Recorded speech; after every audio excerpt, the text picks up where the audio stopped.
قومی کرکٹر شعیب ملک نے دوسری شادی کر لی. اداکارہ ثنا جاوید سے نکاح کی تصویریں سوشل میڈیا پر پوسٹ کر کے فینس کو خبر دی. ثنا جاوید نے بھی شادی کی تصویر اپنے انسٹاگرام اکاؤنٹ پر شیئر کی. نام بھی بدل کر ثنا شعیب ملک کر دیا. خاندانی ذرائع کے مطابق ثنا اور شعیب کی شادی کی تقریب کراچی میں ہوئی.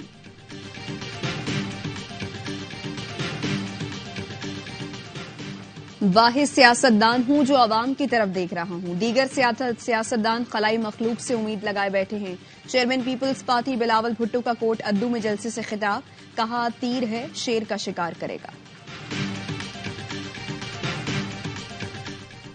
اور احتساب عدالت توشہ خانہ ریفرنس کی اڈیالہ جیل میں سماعت. 2 گواہان کے بیان قلم بند. جیولری کی مالیت کا تخمینہ لگانے والی ایمبو انٹرپرائزز نامی کمپنی کے ملازم پر جرح مکمل.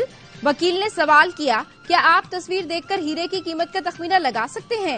گواہ نے کہا تصویر سے نہیں، ہیرا دیکھ کر ہی اس کی قیمت کا اندازہ لگایا جا سکتا ہے. اظہار رائے کی قدر کرتے تو ملک دولت ہوتا، نہ سیاسی لیڈر پھانسی چڑھتے. پاکستان کے آغاز ہی سے آزادی اظہار رائے پر قدغنیں لگی. قائد اعظم کی 11 اگست 1947 کی تقریر ریاست کے سینسر کرنے پر لامتناہی سلسلہ شروع ہوا. ٹیکنالوجی کا دور ہے، ریاستیں اظہار رائے کو قابو نہیں کر سکتی. جسٹس اطہر من اللہ کا ورک شاپ سے خطاب. کہا جج کو کبھی کسی تنقید سے گھبرانا نہیں چاہیے. کوئی جج سوشل میڈیا کا اثر لیتا ہے تو وہ اپنے حلف کی خلاف ورزی کرتا ہے. ہم اپنی مرضی کے فیصلے اور مرضی کی گفتگو سننا چاہتے ہیں. سیاسی لیڈر کمزور ہو جائے تو اسے سزا سے پہلے سزا دی جاتی ہے. احتساب عدالت کے جج محمد بشیر نے ریٹائرمنٹ تک رخصت مانگ لی. وزارت قانون و انصاف کو خط لکھ دیا. ذرائع کا کہنا ہے کہ جج محمد بشیر نے طبیعت ناساز ہونے کے باعث رخصت مانگی. محمد بشیر رواں سال 14 مارچ کو ریٹائر ہوں گے.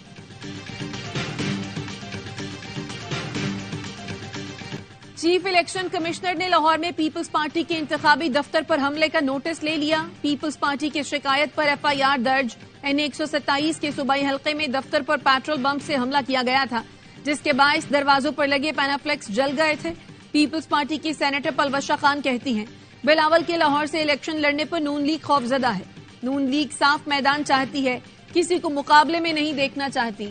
نون لیگ ابھی تک عوام کے سامنے منشور پیش نہیں کر سکی.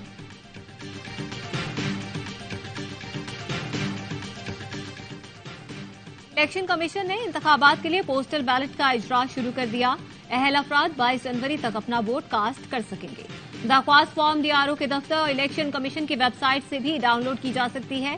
ذرائع کا کہنا ہے سرکاری ملازمین اور اہل خانہ جو الیکشن کے دن متعلقہ حلقوں سے دور ڈیوٹی پر ہوں گے، زیر حراست ملزمان، جسمانی معذوری کا شکار افراد ہی پوسٹل بیلٹ سے ووٹ کاسٹ کر سکتے ہیں. سچائی میں ہی ہماری نجات ہے. ہم نے خود کو آپ کے سامنے احتساب کے لیے پیش کر دیا.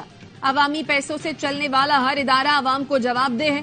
جو ادارہ معلومات نہیں دینا چاہتا اسے بتانا ہوگا کیوں نہیں دے رہا. چیف جسٹس قاضی فائز عیسیٰ کا سیمینار سے خطاب. کہا معلومات تک رسائی ہر شہری کا حق ہے اور معلومات ہی سے احتساب شروع ہوتا ہے. اہم کیسز براہ راست دکھا رہے ہیں تاکہ لوگ سمجھیں اور سوال بھی اٹھائیں. کوشش ہے کم سے کم وقت میں زیادہ سے زیادہ مقدمات نمٹائیں. عدلیہ کی تاریخ کی پہلی سہ ماہی رپورٹ پیش کر رہے ہیں. کوشش ہے سپریم جوڈیشل کاؤنسل کو طریقے سے چلایا جائے.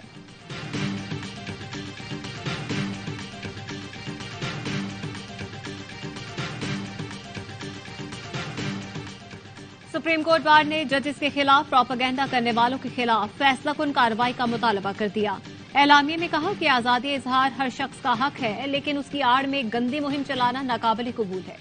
ججوں اور ان کے اہل خانہ کو نشانہ بنانے کی مذمت کرتے ہیں.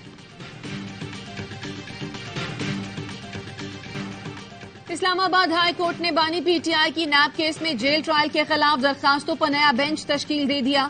2 رکنی بینچ پیر کو سماعت کرے گا. توہین الیکشن کمیشن کیس میں بانی پی ٹی آئی کی جیل ٹرائل کے خلاف درخواست سماعت کے لیے مقرر. لاہور ہائی کورٹ کا 3 رکنی بینچ پیر کو سماعت کرے گا.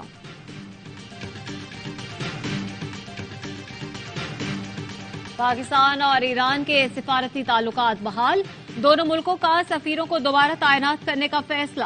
وزیر خارجہ جلیل عباس اور ایرانی ہم منصب میں ٹیلی فونک رابطہ. سفیروں کی دارالحکومتوں میں واپسی پر تبادلہ خیال کیا گیا.